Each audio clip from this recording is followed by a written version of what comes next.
terroriser, rien que l'idée de terroriser, c'est ce que ses proches ont pu me confier. El mec, il peut se suicider, hein. D'ailleurs, il va voir le psychiatre, je sais pas, le psychologue, 3 à 4 fois dans la semaine. Sur un chemin déjà de reconstruction depuis des mois, cette nouvelle vie qui s'était construite à Bordeaux. Il voulait poursuivre ce chemin médical qu'il a entamé. Beaucoup me disent qu'en fait cet accident c'est le premier jour du reste de sa vie.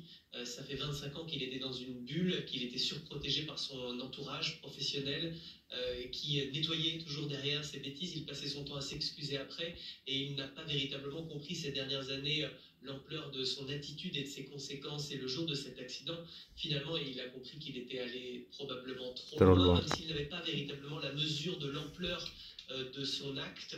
Et peut-être que ce soir... Oh, en tout cas, c'était une action. Le mec, il n'a pas cherché à señalarle, mais c'est un accident, hein, comme un autre. Comme je vous ai dit, c'est quelqu'un connu. Dommage pour lui, pour les victimes aussi, c'est comme ça la vie, mais c'est un accident routier, c'est tout. Hein. Mais après, je sais pas.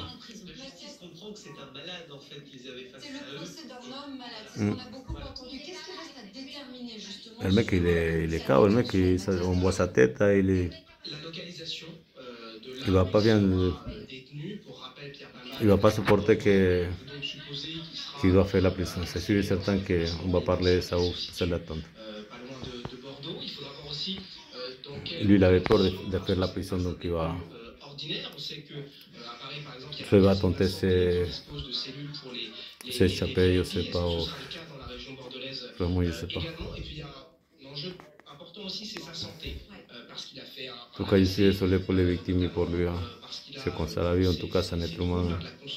Tous, mais c'est comme ça. Cet AVC a été consécutif à l'affaire de 2023? Oui, absolument, c'est arrivé après l'accident et c'est une des raisons. Ah, il a eu un AVC même. Il a d'ailleurs échappé à la détention provisoire alors que le parquet l'avait demandé pour cet accident. Et donc il faudra voir si à nouveau la question de sa détention à l'hôpital peut se poser pour la justice. Est-ce que c'est envisageable de réaliser cette peine de prison dans un hôpital plutôt qu'en prison?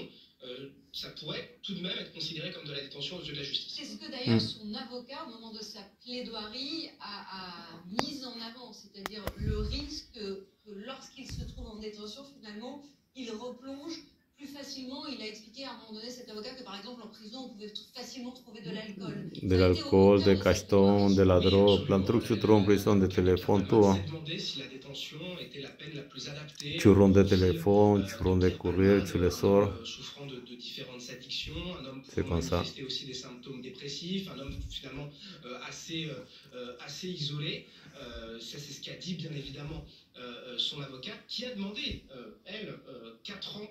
Et lui, en tout cas, pour combattre ces démons, je ne sais pas, là-dedans enfermé, il va prendre la drogue, c'est sûr et certain, il va replonger. Au-delà de 1 an de prison ferme, les peines ne sont pas aménageables. Or là, il s'agit d'une peine de prison effective. Vous étiez donc à l'audience, Mathias Tesson, aujourd'hui à quelques kilomètres de Paris, à Melun, en Seine-et-Marne, à l'ouest de Paris. Vous avez assisté à cette audience. Je rappelle que c'est les Français qui sont habitués à avoir des procès fleuves qui durent des semaines et des semaines. Là, c'est une audience. Et tout s'est déroulé dans une unité de temps absolue dans la journée, avec décision de justice qui vient d'être rendue il y a quelques minutes. Ma question est la suivante. Quelle était l'ambiance? Dans quel état d'esprit était lui-même Pierre Palmade? Qu'a-t-il dit? S'est-il excusé? Oui, il a demandé ses excuses. Une ambiance très particulière de ce moment de justice il a demandé pardon. Extrêmement concentré qui s'est déroulé en une journée.